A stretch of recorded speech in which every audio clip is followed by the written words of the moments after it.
Assalamualaikum warahmatullahi wabarakatuh. Waalaikumsalam warahmatullahi wabarakatuh. Alhamdulillahirabbil alamin wa bihi nasta'in ala umuri dunya waddin. Wassalatu wassalamu ala asrofil anbiya'i wal mursalin walhamdulillahirabbil alamin.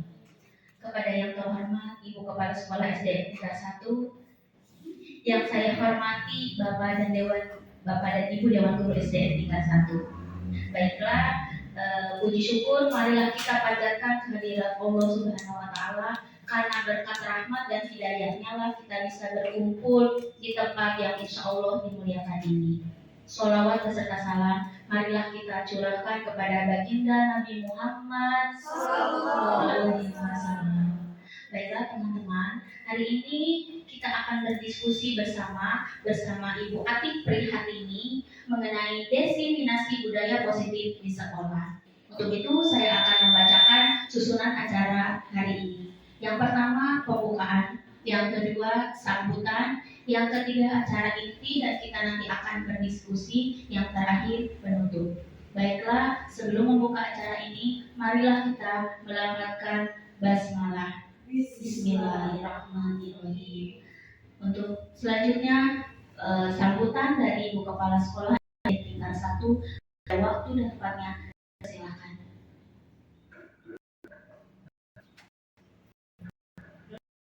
Ibu. Assalamualaikum warahmatullahi wabarakatuh. Waalaikumsalam. Alhamdulillah pada hari ini kita masih bisa berkumpul bersama, belajar bersama dalam kegiatan apa ini namanya? Calon guru penggerak angkatan 9, diseminasi budaya positif ya. Mudah-mudahan ini ada manfaatnya buat kita semua, baik itu di sekolah maupun di rumah ya.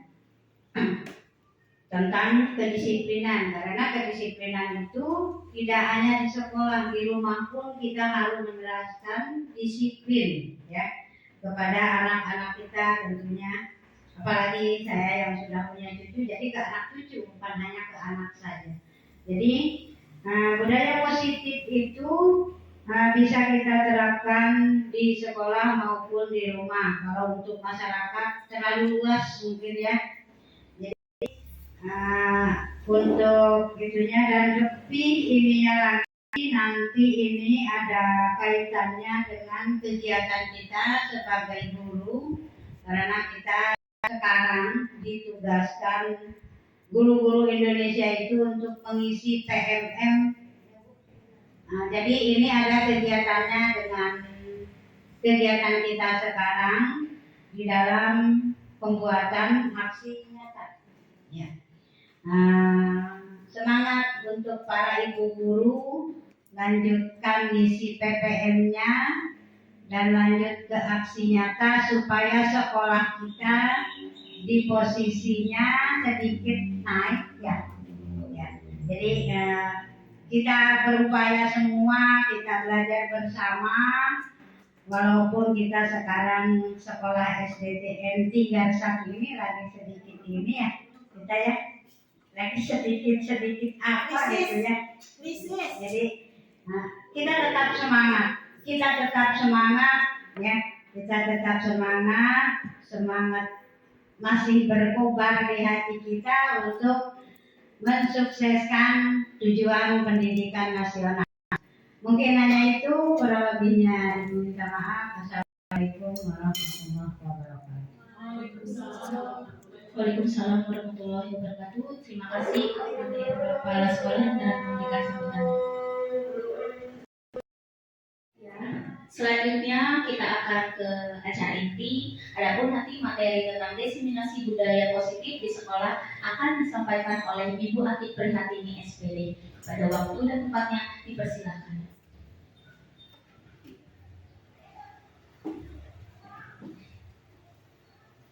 Baik. Apa kabarnya Ibu? Sehat ya, alhamdulillah. Sebelumnya saya ucapkan terima kasih kepada Bu Yuti Yun yang telah menjadi moderator pada kegiatan pada siang hari ini. Yang terhormat Ibu Kepala Sekolah SD Tinggar 1 Ibu Ipa, dan yang saya hormati Bapak dan Ibu Guru SD Negeri Tinggal 1. Nah, sebelum saya memulai diseminasi budaya positif di sekolah, saya ada pantun. Dengerin ya Bu. Siap. Supaya silaturahmi kita tidak putus, 100.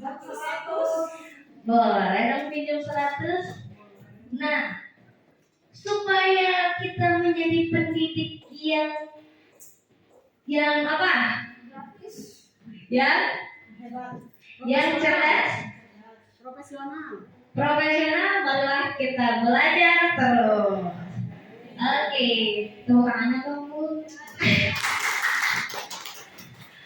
Baik, pada kesempatan kali ini izinkan saya untuk menyampaikan diseminasi budaya positif di sekolah. Diseminasi ini merupakan salah satu tugas dari calon guru penggerak angkatan 9. Namun diharapkan apa yang saya sampaikan nanti menjadi pembelajaran bagi kita semua dan dapat kita terapkan di kelas maupun di sekolah. Amin. Baik Bapak dan Ibu, coba perhatikan pertanyaan berikut. Ibu Ambar, guru wali kelas 2A di SD Tinggal 1. Oh, berarti kita ganti ya. Bu Opi. Ibu Opi, guru wali kelas 2A di SD Tinggal 1. Sedang bingung menghadapi ulah salah satu murid di kelasnya. Siapa Bu Opi? Ardan. Beberapa anak di kelas 2A telah datang padanya dan mengeluhkan Ardan yang seringkali meminta bekal makan siang mereka dengan paksa. Benar nggak Bu Opi? Betul ya. Seringkalinya mungkin menghapus pensil, mengambil dengan paksa milik temannya. Nah, jika Bapak dan Ibu di posisi Bu Opi, kira-kira apa yang akan Ibu dan Bapak lakukan? Bagaimana Bu Fika? Menegur Ardannya dan mengajak ngobrol dari hati ke hati apa yang membuat Ardan melakukan hal demikian. Itu. Selain menegur, mungkin ada pendapat dari guru-guru yang lain? Ardan, gak boleh keluar gitu. Galak. Ada yang lain mungkin? Apa sudah sepakat dengan apa yang disampaikan oleh Bu Fika? Sepakat nih. Atau mungkin ada opsi lain selain menegur? Sama mungkin ya. Nah, apa?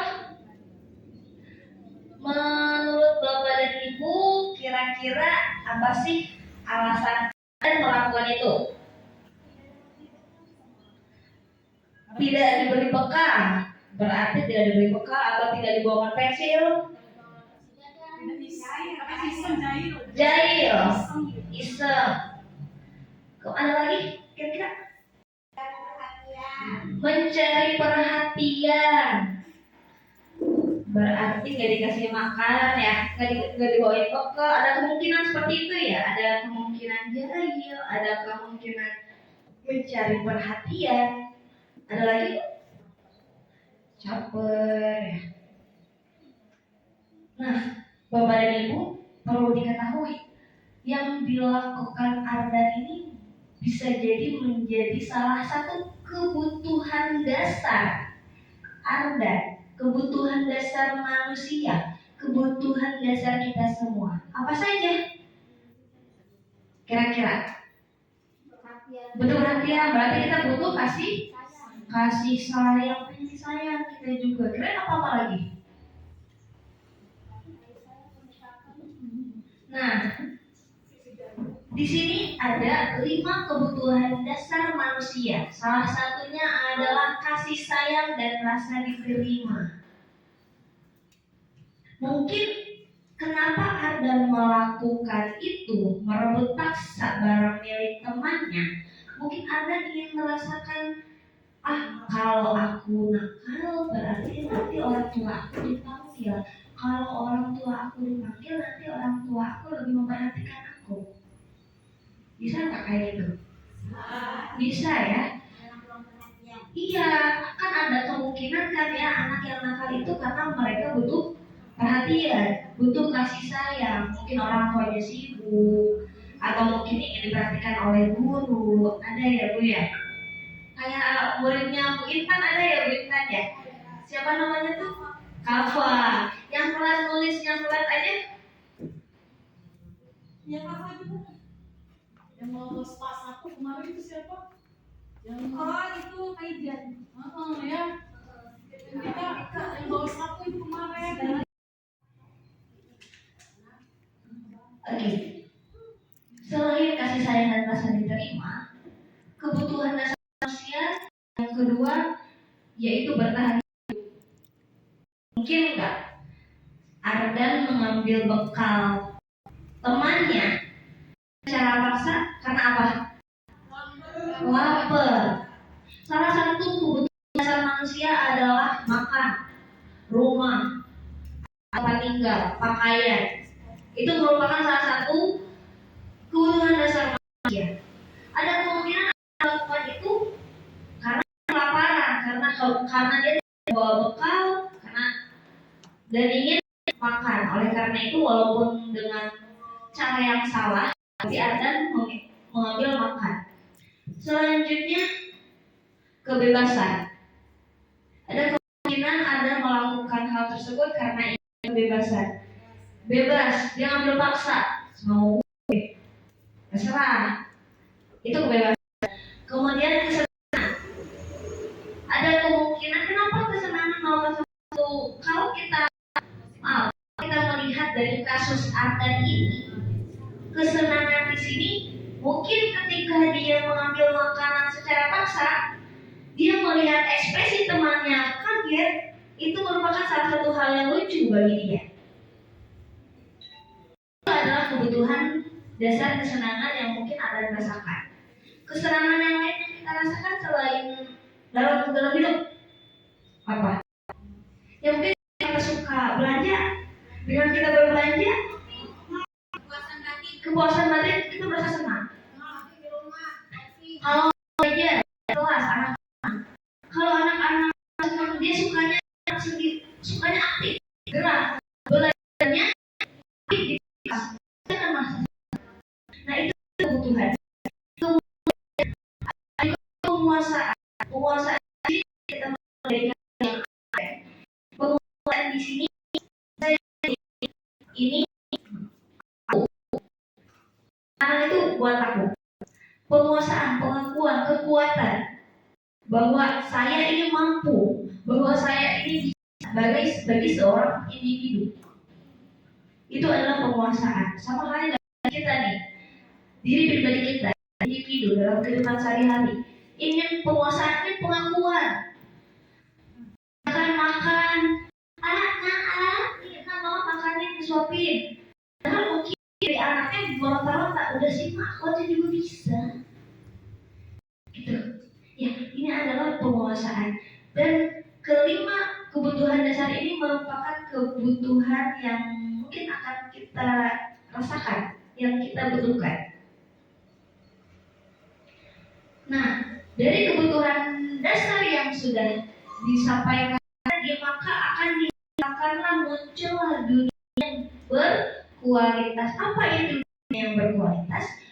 Dunia yang berkualitas adalah tempat khusus dalam pikiran Anda. Tempat Anda menyimpan gambaran representasi dari semua yang Anda berikan. Berisi orang-orang. Guru berbicara dengan nada tenang, cenderung lemah lembut, namun kata-kata yang diutarakan cenderung membuat murid menjadi orang yang gagal. Contohnya bagaimana? Bu Yus kan tahu di sekolah kan mau belajar. Kenapa bercanda terus? Kasihan loh orang tuanya. Nanti Bu Yus menjadi orang pintar, nanti Bu Yus jadi orang bodoh. Mau kayak gitu. Nah, hal-hal perkataan itu sebenarnya mah lembut ya, kedengarannya lembut, tapi anak yang kita ada posisi anak yang mendengarnya gimana? Seakan-akan kita, iya aku bodoh ya, iya aku bodoh, oh iya aku gagal. Kadang-kadang begitu kita merasakan niatnya kita ingin menasehati gitu ya, berbicara lembut, tapi kalau kita di posisi si anak, pasti anak ini akan merasa, oh iya berarti saya bodoh, oh iya berarti saya gagal. Lalu ada posisi teman, di mana posisi teman tuh biasanya bicaranya itu dengan nada ramah, akrab, cenderung bercanda gurau untuk menjaga agar suasana tersantai. Contohnya, Bu Murni, ayo dong dikerjain, ayolah dikerjain. Kan kalau udah selesai, enak kan? Hal-hal friendly, kata-kata yang seperti itu lebih merasa kita lebih dekat kan dengan anak. Tidak ada kata-kata yang negatif yang terdengar untuk anak. Kemudian ada pemantau. Nah, kalau pemantau ini akan bersuara datar, tidak emosional, tidak bersanda gurau ataupun menggunakan suara tinggi. Jadi kalau pemantau itu lebih ke Bu Yuyun hari ini kan nggak pakai seragam. Besok jangan pakai seragam lagi ya. Kalau besok ya nggak pakai seragam, pakai baju dong. Oh, contoh Jumat apa nih? Apa? Oke, kultum pakai seragam hitam putih. Bu Yuyun tahu kan Bu Yuyun ini kita hari Jumat kultum kenapa pakai baju olahraga? Nah,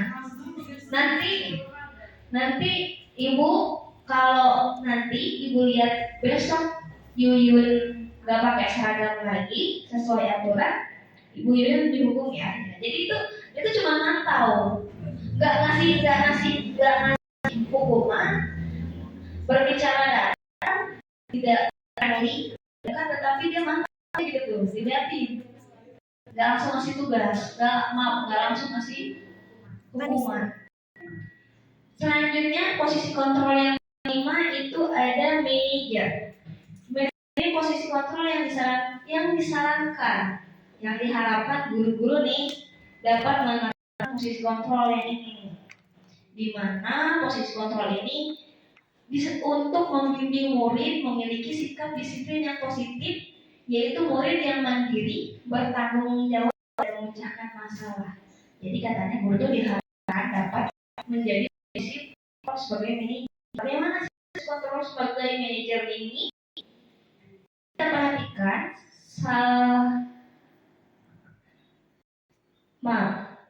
jadi supaya kita bisa menjadi posisi kontrol sebagai manajer, kita dapat menerapkan segitiga restitusi. What the meaning segitiga restitusi?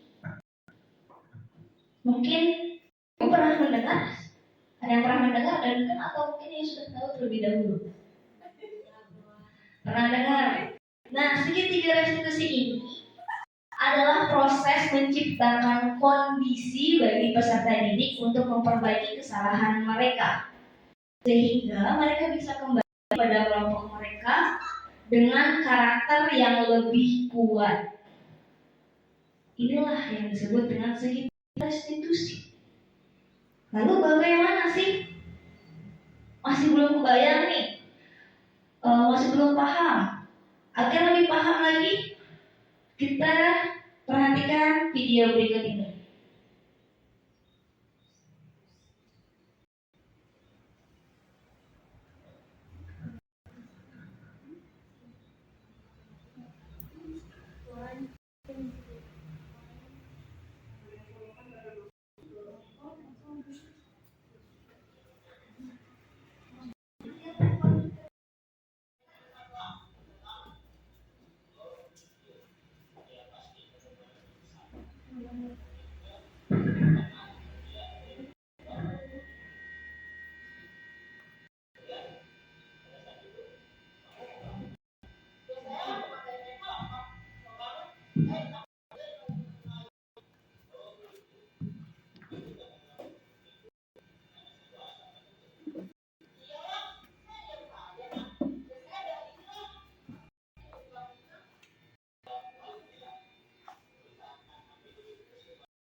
Tes.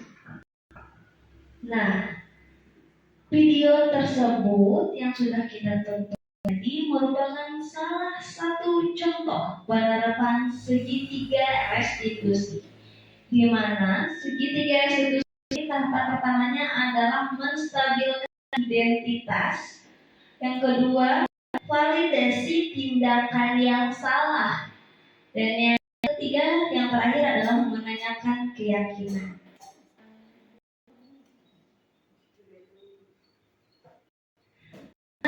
Dari sisi pertama ini ada menstabilkan identitas, di mana berdasarkan prinsip membuat kesalahan adalah bagian dari proses pembelajaran.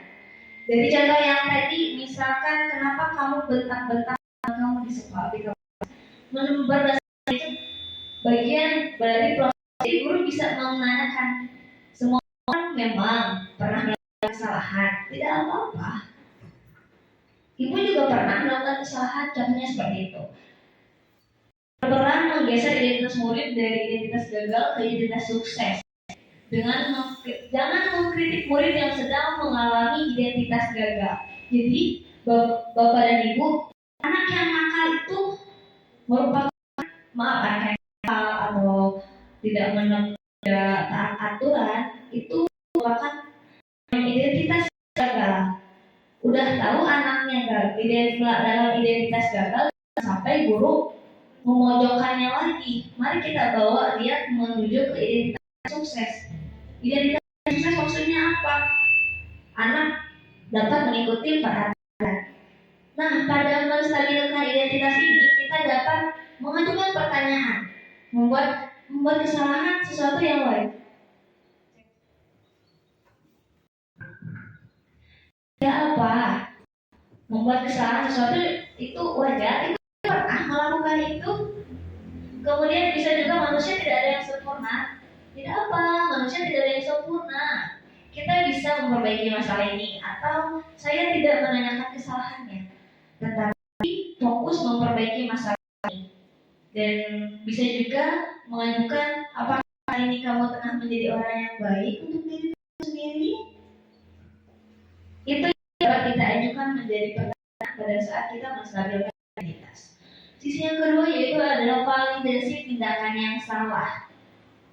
Jadi berdasarkan prinsip setiap perilaku berupaya memenuhi suatu kebutuhan tertentu, guru akan bergeser pemikiran stimulus menjadi proaktif. Singkatnya atau lebih jelasnya, pada saat validasi tindakan yang salah, kita dapat mengajukan pernyataan, kamu bisa saja bertindak lebih gegabah, lebih dari ini. Misalnya, atau kamu bukan melakukannya tanpa suatu alasan tertentu. Contohnya, misal tentang kasus membentak tadi. Kamu pasti punya alasan kenapa kamu melakukan itu. Beri kesempatan anak untuk mengutarakan bahwa alasan saya kenapa saya karena dia mengejek saya. Contoh seperti itu. Kemudian kamu melakukannya karena mempertahankan sesuatu yang penting bagimu. Mungkin kamu bisa mempelajari suatu perilaku yang baru, lebih efektif. Bersediakah kamu mempelajari? Dan sisi yang ketiga itu ada tentang menanyakan keyakinan. Menanyakan keyakinan itu di sini posisi guru sebagai keluarga atau kelas, apa yang kita yakini? Kan kita sudah mempelajari ini, Bapak Ibu sudah mempelajari tentang keyakinan kelas. Ya, kita ingatkan lagi kepada anak kita, apa keyakinan kelas kita?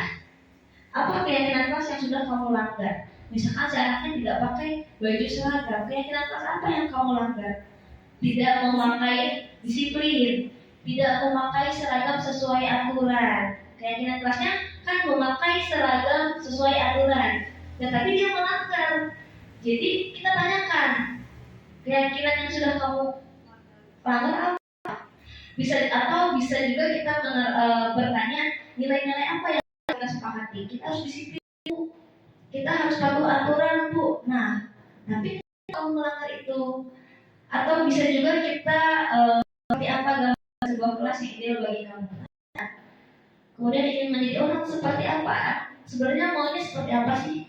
Kamu maunya jadi seperti apa sih? Contoh kasusnya seperti ini. Saya praktekkan ya tentang tentang tidak mengerjakan PR. Ibu nyala nggak?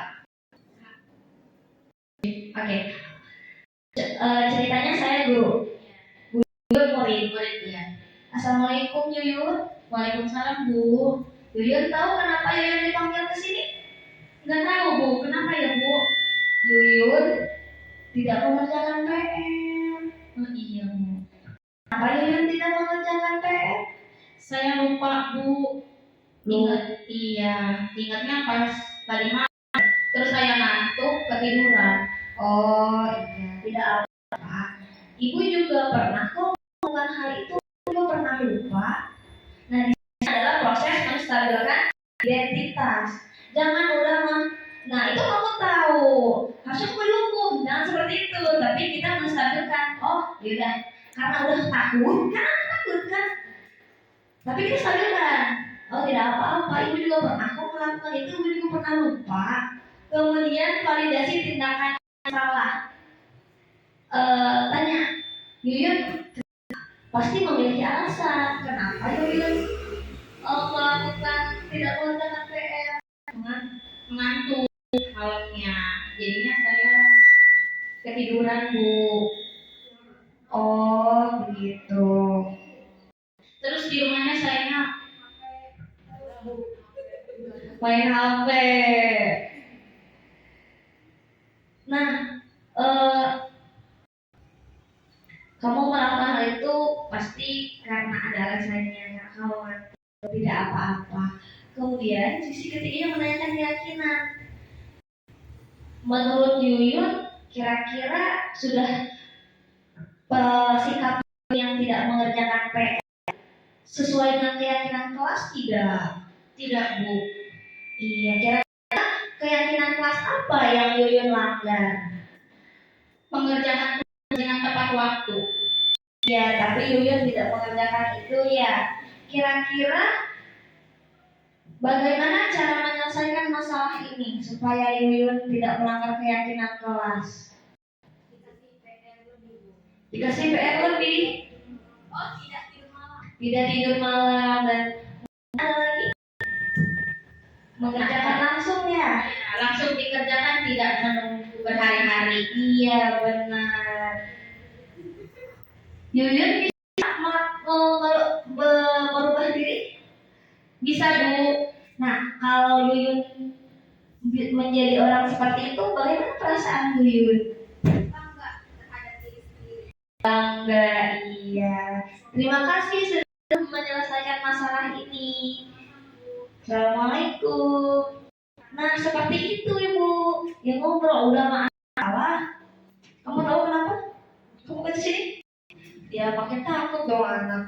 Nah kan kalau kita menanyakan keyakinan pada anak itu sendiri, kita diharapkan anak berubah bukan karena kita, bukan dipaksa sama kita. Biasanya di lapangan nih saya sendiri, kadang anak disiplinnya karena dipaksa gitu tuh, secara tanda kutip dipaksa. Dia diingetin, tapi kalau misal pokoknya kalau belajar sama Bu Atik sepatunya harus dilepas. Bu Atik nggak masuk kelas, anak-anak pakai sepatu, ya kan? Tapi kalau kita melakukan dialog seperti ini, diharapkan anak berubah sesuai dengan diri dia sendiri, sesuai dengan kesadaran dia sendiri, sesuai dengan keyakinan apa yang sudah diterapkan. Oleh karena itu, kenapa kita harus membuat keyakinan kelas, mengajak anak berdiskusi supaya menggiring anak untuk membuat apa yang ingin dia harapkan dan apa yang dia buat dapat merubah diri dia sendiri tanpa paksaan kita. Ini contohnya, stabilkan identitas tadi ya. Nah, tadi kan sudah dicontohkan nih oleh saya dan Bu Yuyun. Sekarang coba kita praktek aktif dengan rekan sebangkunya masing-masing. Di sini saya ada kasus segitiga restitusi. Nanti di sini ada yang berperan sebagai murid dan ada yang berperan sebagai guru. Di sini ada deskripsinya. Silahkan nanti dipelajari terlebih dahulu.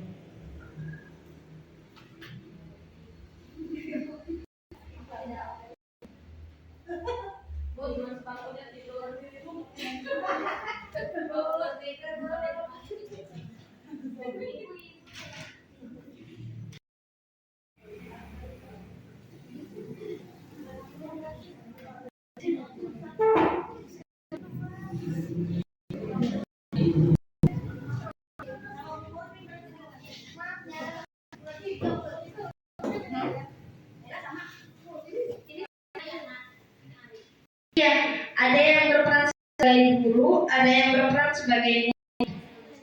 Silahkan dipelajari terlebih dahulu. Setelah paham kira-kira, silahkan Bapak Ibu melakukan dialog dengan rekan sebelumnya, memposisikan diri sebagai guru dan murid.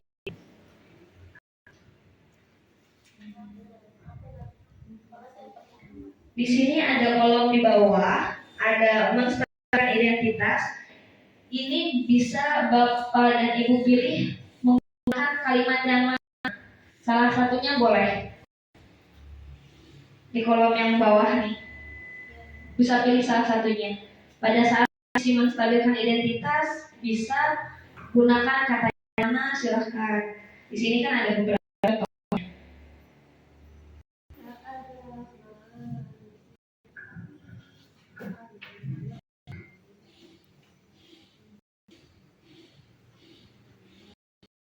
Salah itu si Ali. Tapi keterlaluan.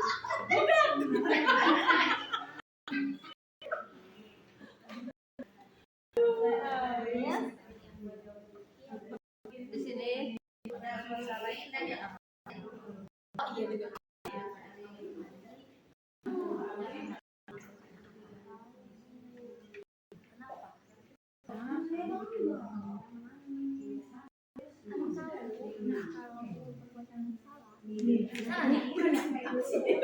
berbuat salah. Oh, berbuat salah itu punya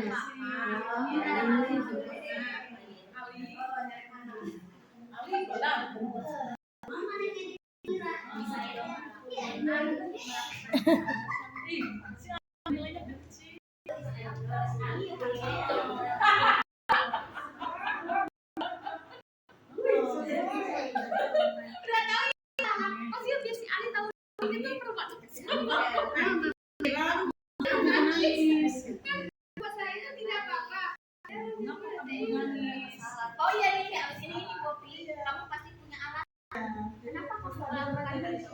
Habis mensaksikan tadi kan berbuat salah itu tidak apa-apa. Ibu juga pernah melakukan kesalahan itu. Dan terus kamu punya alasan pertanyaan kenapa kamu melakukan itu. Nah, apa itu jadi hati itu dia. Maksudnya bisa kita berbuat salah itu tidak apa-apa. Tidak ada manusia yang sempurna maksudnya.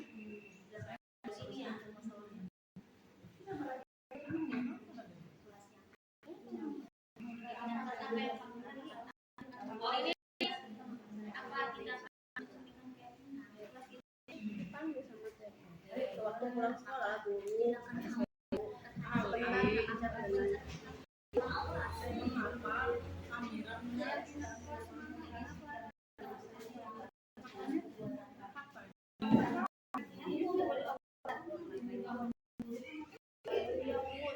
udah ya ini wajib berarti.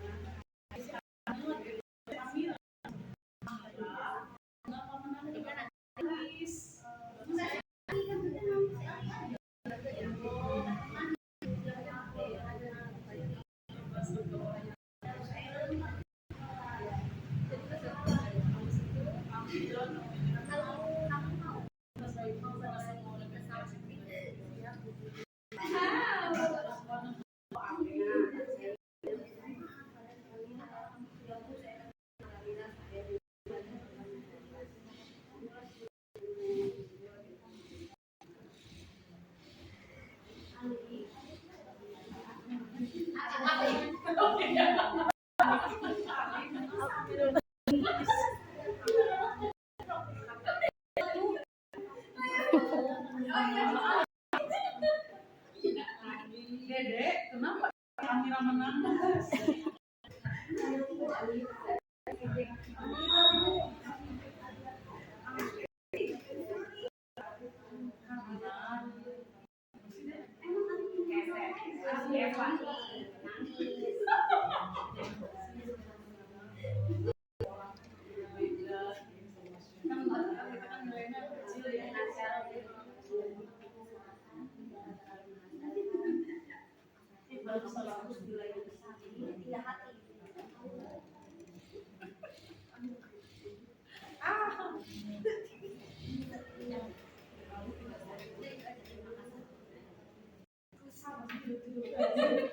Ali, kamu Udah ya?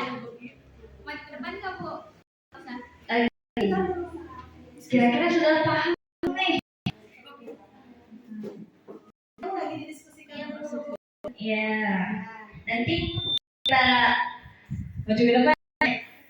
Kira-kira siapa yang actingnya lebih baik di antara 1, 2, 3? Gimana? Apakah sudah paham semua belum? Tapi sebelum kita mempraktikkan ke depan, explaining dulu yuk. Supaya semangat lagi, Bu Dede bisa dibantu?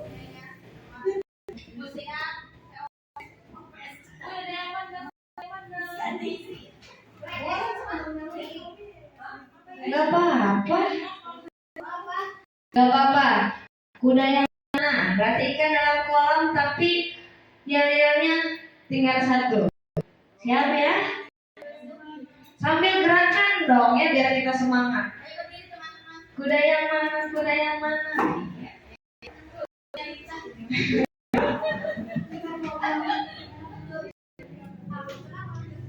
Oke.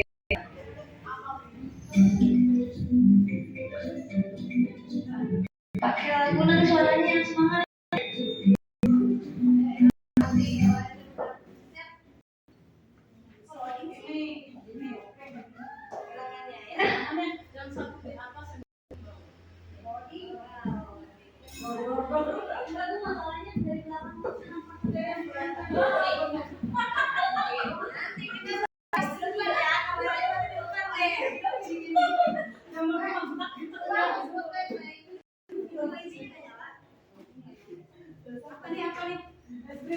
Breaking.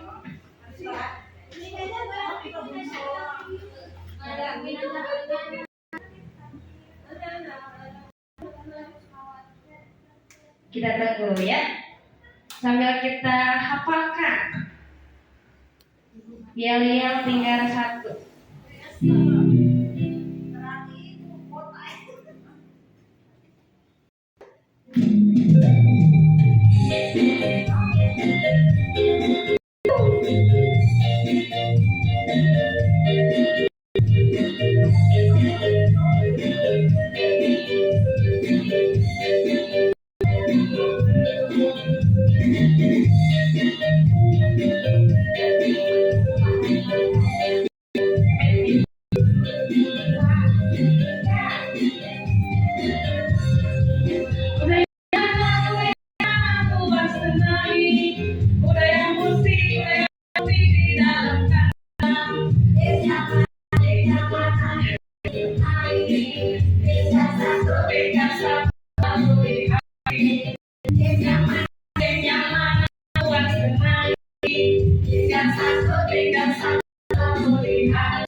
Luar biasa. satu. Semangat ya. Nah, tadi kita sudah berdiskusi mengenai kasus segitiga restitusi. Saya berharap rekan-rekan guru masing-masing kelompok diskusi tadi dapat mempraktikkan ke depan hasil diskusinya. Siapa yang mau duluan? Oke. Mbak.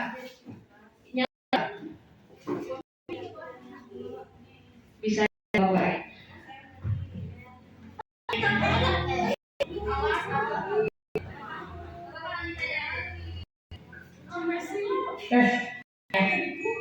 Assalamualaikum.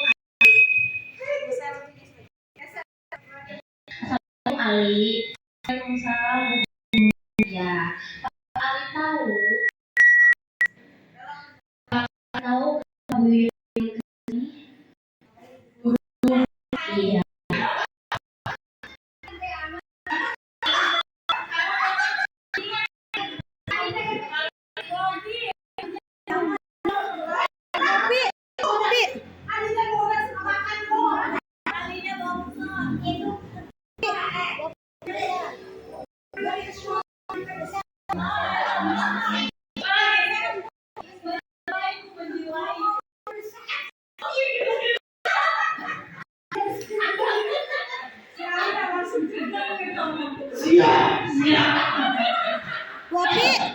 Kopi. Dia masuk frame ya. Terus. Bu Yuyun. Nah, dah jauh amat. Ya. Assalamualaikum Ali. Waalaikumsalam guru. Tahu guru. Iya, saya model Amira guru. Iya. Berbuat salah itu tidak apa-apa. Bu Yuyun juga pernah melakukan kesalahan itu. Sekarang, apakah tindakan Ali telah melanggar keyakinan kau? Iya Bu Guru.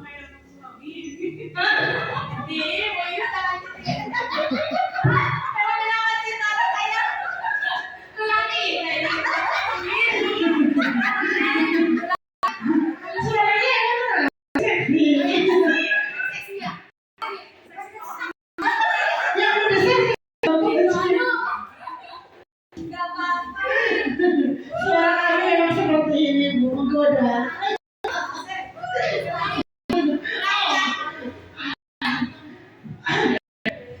Assalamualaikum Ali. Waalaikumsalam Bu. Ya, Ali tahu kenapa Bu Yuyun panggil ke sini? Tahu Bu Guru, Ari melakukan kesalahan. Tidak apa-apa melakukan kesalahan. Bu Yuyun juga pernah melakukan kesalahan itu.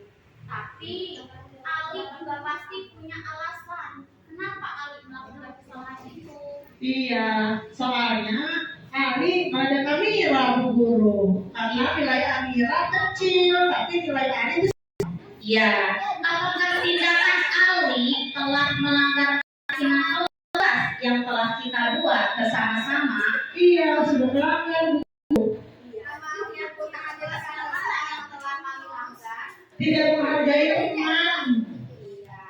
Sebaiknya apa tindakan yang bisa kita lakukan untuk mematuhi keyakinan? Tidak mengulangi lagi Bu Guru. Ari tidak akan meledek teman lagi ketika mendapatkan nilai yang kecil. Iya. Ali hebat telah mengakui kesalahan Ali dan juga Ali telah memberikan solusi bagaimana kita memperbaiki kesalahan yang telah Ali perbuat dengan Amira. Ali tadi ingin meminta maaf kepada Amira dan tidak akan mengulangi kesalahan. Ya, itu tindakan yang bagus. Berarti Ali akan melaksanakan keyakinan yang telah kita perbuat. Keyakinan kelas apa? Saling menghargai. menyayangi. Kasih Ali untuk bagaimana perasaan Ali ketika Ali melakukan kesalahan. Sedih. Ari akan memperbaiki. Ketika memperbaiki, maka Ari akan senang Bu. Setelah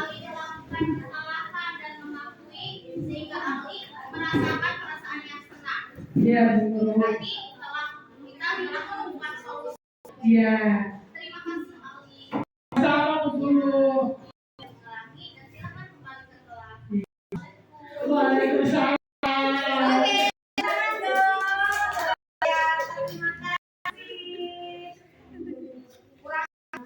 Ini nyanyi. Kurangnya apa? Kurangnya suara aja kurang.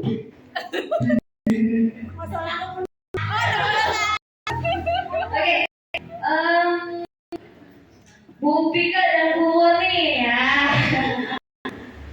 Coba Bu Pika dan Bu Murni, ayo dong coba kan. Kan pasti kan bersalah tuh.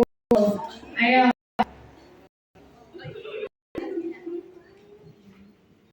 Nah, Di sini nggak apa-apa di sini. Nggak apa-apa. nggak muat, Neng.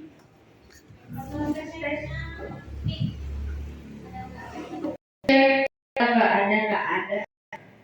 Bu Murni, cari diriku. Murni, Siap Bu. Bu Vika geser. Biar masuk. Aku yang sini. Batik. Batik. Siap ya.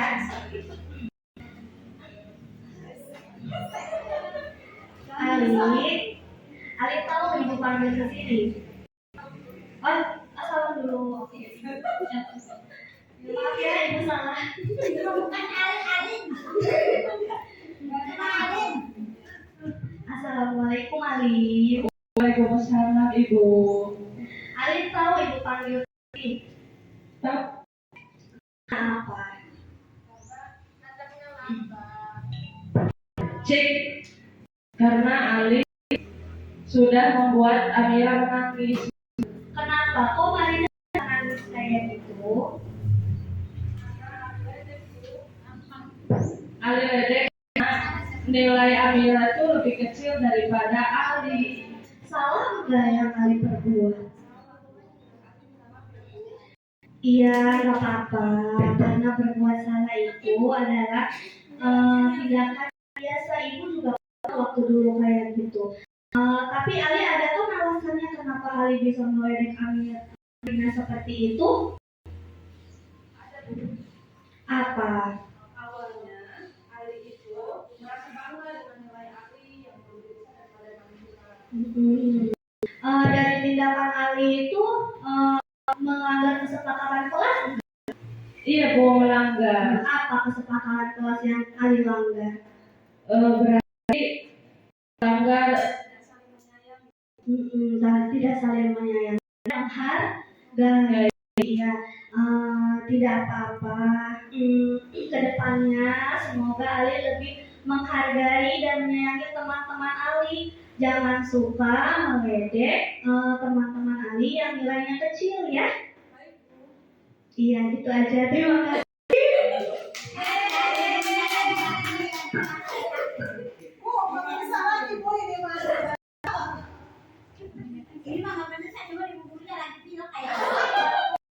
Nih, berarti satu lagi nih ya. Dede, ayo.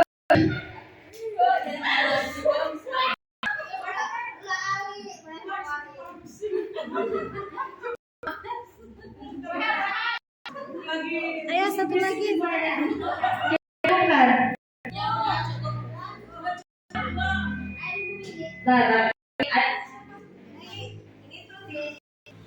Diharapkan kenapa kita harus praktik supaya kita nanti bisa menerapkan ini apabila ada kasus yang terjadi pada anak kita dan bagaimana kita harus menghadapinya dan bagaimana menyelesaikannya. Baik. Nah, kenapa sih kita harus paham mengenai segitiga restitusi? Diharapkan murid menjadi lebih kuat secara pribadi, kuat mental. Karena sekarang tuh bukan fisik kayaknya bukan apa-apa, tapi tantangan kita sebagai guru bagaimana menyehatkan mental anak. Karena bagaimana yang kita ketahui banyak kasus-kasus yang siswa tapi dia mempunyai masalah yang lain itu dengan mohon maaf akhiri hidupnya. Nah, diharapkan kita sebagai pendidik apabila kita dapat menerapkan tiga restitusi kepada murid, diharapkan murid menjadi dibuat secara pribadi, secara mental. Kemudian membuka wawasan murid juga agar dapat menyelesaikan permasalahan pribadi. Nah, kalau kita mengobrol, anak juga yang tadinya aku tidak mengerjakan PR, berarti aku bodoh. Tapi kalau kita menerapkan tiga restitusi, anak menjadi memiliki wawasan, oh iya, aku tidak mengerjakan PR, tapi aku bisa menyelesaikannya dengan cara yang lain, karena dengan dibantu oleh guru tersebut. Sehingga si anak mengenai permasalahan ini bukan stuck itu, tapi ada jalan keluar dan menjadikan dia menjadi pribadi yang lebih baik. Kemudian murid semakin percaya diri, mandiri dan merdeka. Perlu diketahui, kita gagal, mereka anak-anak yang memiliki masalah di kasus, pasti mereka itu keluar dari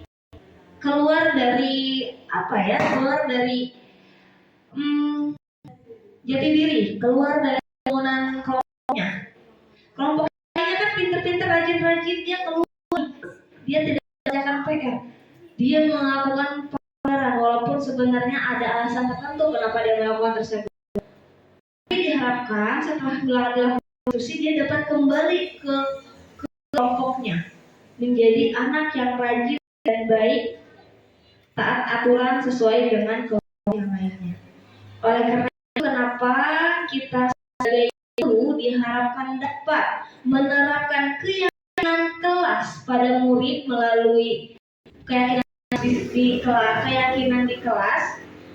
Setelah anak memiliki keyakinan dirinya sendiri, ketika anak memiliki masalah atau memiliki kasus, kita dapat menghadapinya sesuai dengan teori segitiga restitusi, dan anak yang melanggar karena dia sudah membuat keyakinan dirinya, keyakinan kelasnya sendiri, dia dapat berubah sesuai dengan keyakinan dia sendiri tanpa dipaksa, tanpa ada paksaan, sesuai dengan posisi kontrol yang sudah saya jelaskan tadi. Jadi posisi kontrol yang baik kira-kira dari kelima posisi kontrol yang baik yang mana? Manajer, ada penghukum, pembuat rasa bersalah, teman, pemantau, manajer. Dari kelima posisi kontrol yang saya jelaskan tadi, kira-kira apakah semuanya positif? Memberikan pengaruh yang positif tidak? Penghukum memberikan efek baik atau tidak pada anak? Kurang baik ya. Pembuat rasa bersalah kurang baik juga, karena itu kita merendahkan mental anak. Posisi teman, ini kira-kira baik tidak? Baik ya. Diharapkan kita dapat menerapkan posisi kontrol kita sebagai guru, sebagai manajer, teman, atau pemantau. Nah, dari sini muncullah pertanyaan, apakah ketika ada suatu kasus kita harus menerapkan ketiga segitiga restitusi ini? Apakah semuanya harus ada? Kita harus menstabilkan dulu, kita harus memvalidasi tindakan, terus kita meyakinkan keyakinan. Apakah ketiga tahapan perlu kita lakukan? Perlu. Tapi disesuaikan dengan ringan atau beratnya kasus si anak. Kalau misalkan perihal buang sampah tanpa ketiganya juga tidak apa-apa, bisa langsung murni. Yo, buang sampah sembarangan, keyakinan kelas apa yang benar? Buang sampah pada tempatnya, iya, kebersihan. Nah, jadi tahap segitiga restitusi ini tidak perlu disesuaikan dengan ringan dan beratnya suatu yang dihadapi anak. Kalau ringan, bisa kita langsung menanyakan keyakinan yang sudah disepakati. Nah, Bapak dan Ibu, inilah yang dapat saya sampaikan. Yang saya sampaikan.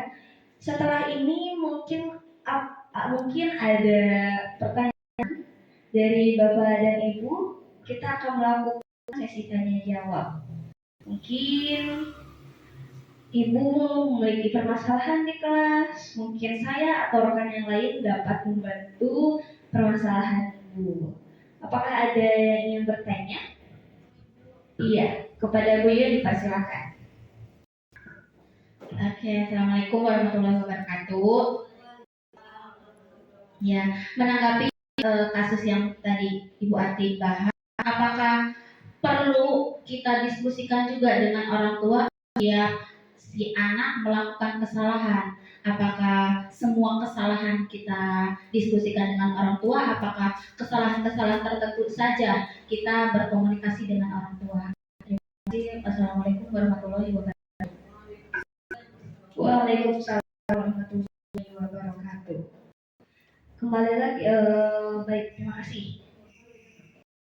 Memang tahapan awal kita yakinkan dulu terhadap anaknya.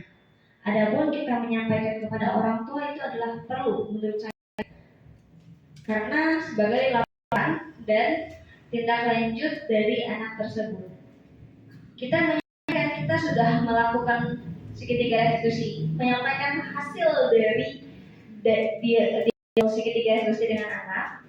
Hasilnya apa yang kita sampaikan juga kepada orang tua. Ibu, tadi tidak mengerjakan PR. Jadi Opi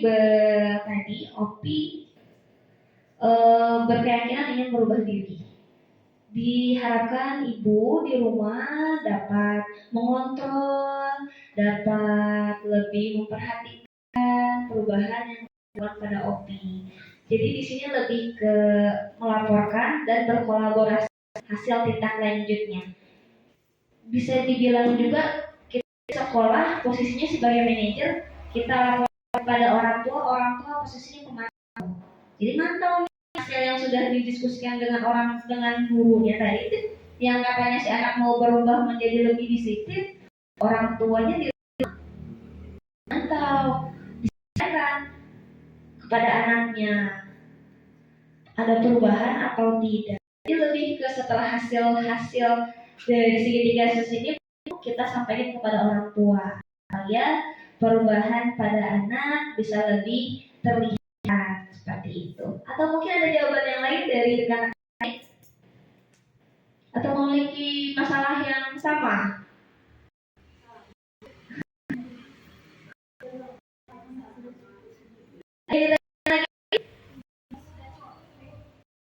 Cukup. Baik, diharapkan apa yang disampaikan tadi walaupun sedikit dapat bermanfaat bagi kita semua. Di sini saya mohon maaf kepada Bapak dan Ibu, bukan bermaksud untuk menggurui. Di sini saya bermaksud untuk berbagi ilmu. Semoga apa yang kita pelajari ini dapat bermanfaat dan dapat kita terapkan di kelas pada murid-murid kita. Amin, amin ya rabbal alamin. Sebelumnya mohon maaf, saya tutup dan akan saya kembalikan kepada moderator.